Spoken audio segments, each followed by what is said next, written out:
할렐루야. 오늘 함께 묵상할 말씀은 요한복음 18장 1절부터 11절까지 말씀입니다. 우리 다 같이 함께 말씀을 보시겠습니다. 예수께서 이 말씀을 하시고 제자들과 함께 기드론 시내 건너편으로 나가시니 그곳에 동산이 있는데 제자들과 함께 들어가시니라. 그곳은 가끔 예수께서 제자들과 모이시는 곳이므로 예수를 파는 유다도 그곳을 알더라.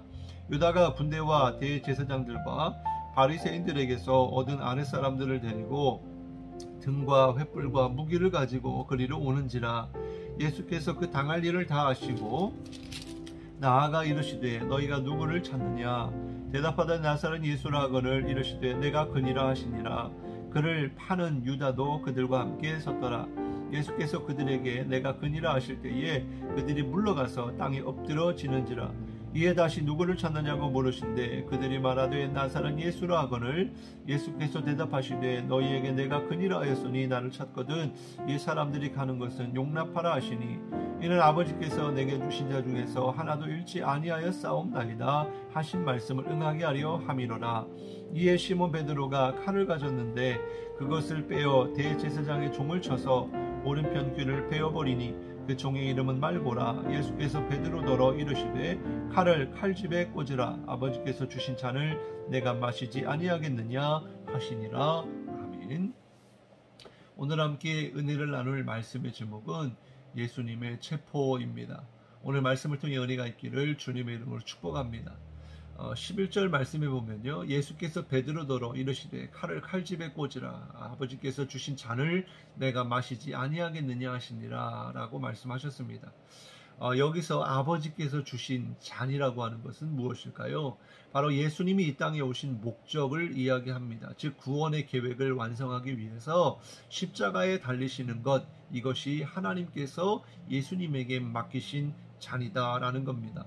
예수님은 이때를 기다리셨고요, 또 준비하셨습니다. 그리고 마침내 그때가 온 거예요. 예수님은 제자들과 3년여 시간 동안 함께 하시면서 그들을 가르치시고 또 치유하시고 또 많은 사람들에게 천국 복음을 전파하셨습니다. 짧다면 짧은 시간이겠습니다만 참 많은 그런 기적들을 행하셨고 또 많은 일들을 하셨죠. 오직 하나님의 능력으로만, 하나님의 뜻 안에서만 행하셨습니다. 단 한 번도 예수님 자신을 자랑하신 일이 없습니다. 과신하거나 또한 사람들에게 인정받으려고 하지 않으셨습니다. 우리 예수 믿는 사람들도 이와 같아야 합니다. 바로 예수님을 닮는 그러한 삶을 살아야 하겠죠. 늘 겸손해야 됩니다. 나 자신을 자랑하거나 과신하지 말아야 됩니다. 또한 사람들에게 인정받으려고 하지 말고 하나님께서 인정받을 만한 그런 믿음을 가진 사람이 되어야 합니다. 오직 주님을 자랑하고요, 오직 주님만 높여드려야 합니다. 또한 예수님이 이 땅에 오신 목적을 분명히 알고 그 길을 걸어가셨던 것처럼 우리 또한 이 땅에 나게 하신 하나님의 뜻이 무엇이고 또한 나에게 주신 사명이 무엇이고 그 목적과 이유를 분명히 깨달아서 내게 주어진 모든 것, 건강과 물질과 시간, 모든 것을 통하여서 주신 사명을 끝까지 감당하며 표대이신 예수님을 향하여 달려가는 그런 거룩한 인생, 복된 인생이 될 수 있기를 주님의 이름으로 축복합니다. 오늘 1절, 2절 말씀을 보면요, 예수께서 이 말씀을 하시고 제자들과 함께 기드론 시내 건너편으로 나가시니 그곳에 동산이 있는데 제자들과 함께 들어가시니라. 그곳은 가끔 예수께서 제자들과 모이시는 곳이므로 예수를 파는 유다도 그곳을 알더라 그랬습니다.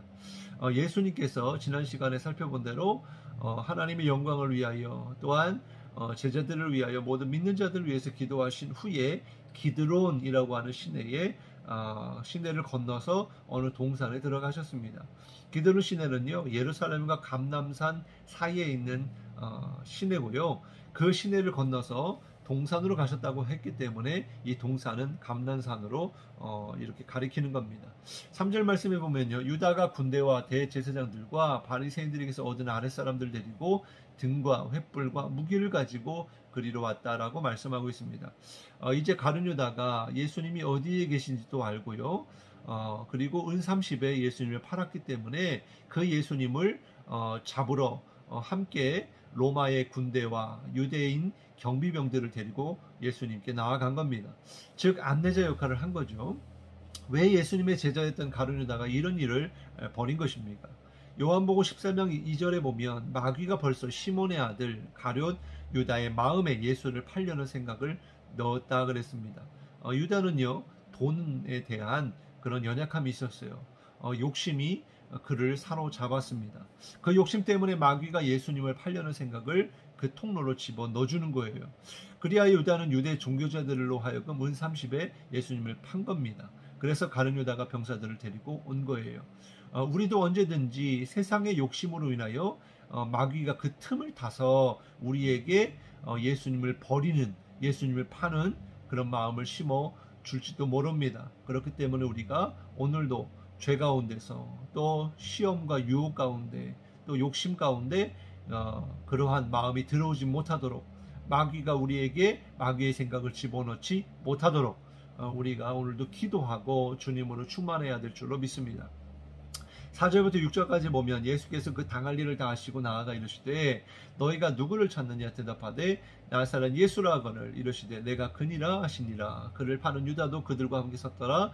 예수께서 그들에게 내가 그니라 하실 때에 그들이 물러가서 땅에 엎드려졌다라고 말씀하고 있습니다. 예수님은요, 이 모든 일을 다 알고 계셨죠. 이미 준비가 되어 있으셨습니다. 왜냐하면 이 모든 것이 하나님의 계획이었기 때문이죠. 예수님이 자기를 체포하러 온 군인들에게 물었습니다. 너희가 누구를 찾느냐? 그러니까 군인들이 대답합니다. 나사렛 예수다라고 이야기를 합니다. 그러니까 예수님이 내가 그니라 라고 분명하게 말씀하셨어요. 그랬더니 이 군인들이 물러가서 땅에 엎드려졌다라고 말씀하고 있습니다. 존 칼빈은요, 이 말씀에 대해 이렇게 말했어요. 예수님께서 한마디 말씀으로써 쏟아내신 위대한 능력을 이야기하는 것이다. 그분이 허락하실 때를 제외하고는 경건치 않은 자가 그분을 마음대로 할 수 없다는 것을 배울 수가 있다. 예수님께서는 그들이 찾는 사람이 자신이라고 부드럽게 대답하셨다. 그러나 그분은 그들을 마치 강렬한 폭풍, 아니 번개를 맞은 양 땅에 엎드러지게 하였다라고 이렇게 이야기했습니다. 바로 우리는요, 예수님이 어떤 분이신가를 깨닫게 돼요. 그분의 능력, 그분의 권세는요, 무한하시고 하나님이시기 때문에 감히 피눈물인 사람이 예수님의 생명을, 또 예수님을 함부로, 또 예수님께 누구도 감히 나아갈 수 없는 분이시다라는 거예요.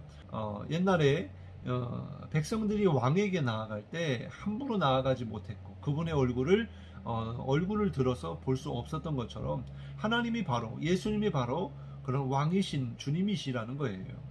그런데 그 주님이 십자가의 지심으로 그를 믿는 자마다 언제든 하나님께로 나아갈 수 있게 되었다라고 하는 것은요, 이건 엄청난 은혜고요, 특권이고요, 복이라는 사실입니다.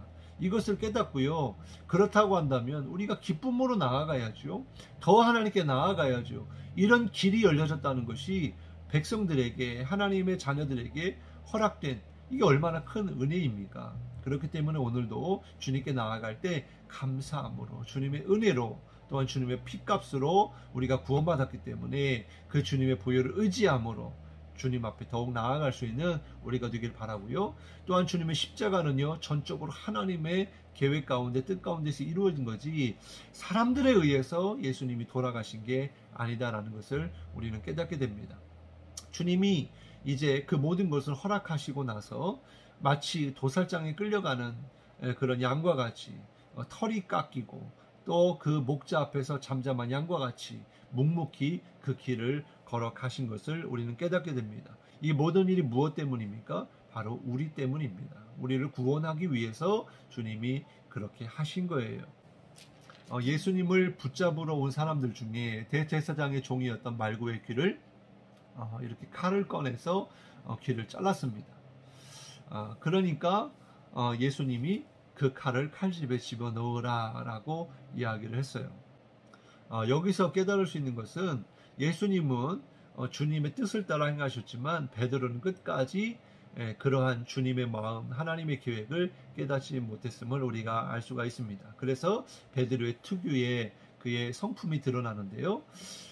그의 행동을 통해서 깨달을 수 있는 것은 매사가 정말 하나님의 뜻인가, 이것을 우리가 생각해 보아야 한다라는 거예요.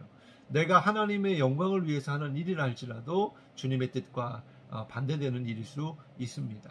그렇기 때문에 내 생각, 내 마음, 내 계획을 내려놓고 또 내 성품과 내 분노, 내 모든 경험을 내려놓고 오로지 주님의 뜻 가운데서 주님이 원하시는 그러한 말씀대로 살아가는 우리가 되기를 주님의 이름으로 축복합니다. 기도하겠습니다. 사랑의 예수님 감사합니다. 오늘 말씀을 통해서 주님이 이제 때가 되어서 유다에 의해 또 사람들에 의해 체포가 되시고 끌려가셨지만 이 모든 일이 주님이 허락하신 일이고 주님이 계획하신 일이었기 때문에 이렇게 예수님이 체포가 되신 줄 압니다.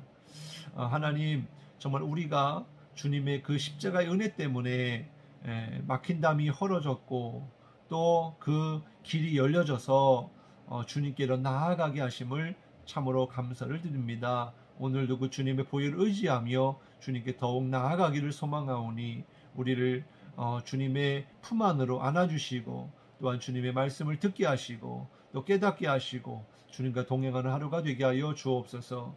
또한 끝까지 주님의 제자들과 또한 우리를 위해서 사랑하심으로 도살장에 끌려가는 양과 같이 그렇게 십자가를 지셨는데 다시 한번 그 십자가의 은혜를 생각하게 하시고 깨닫게 하시고 은혜와 감격을 다시 회복하는 오늘 하루가 되게 도와주옵소서. 정말 그렇게 나를 위해서 목숨을 내어놓으시면서까지 사랑하신 것처럼 우리 또한 주님을 그렇게 뜨겁게 사랑하게 하시고 끝까지 주님을 포기하지 않는 우리가 되게 도와주옵소서. 오로지 주님의 기쁨이 되게 하시고 베드로와 같이 내 감정과 내 생각과 내 뜻으로 오늘 하루를 사는 것이 아니라 하나님이 기뻐하시는 믿음의 삶을 살아가게 하여 주옵소서. 감사드리며 예수님의 이름으로 간절히 기도드리옵나이다. 아멘.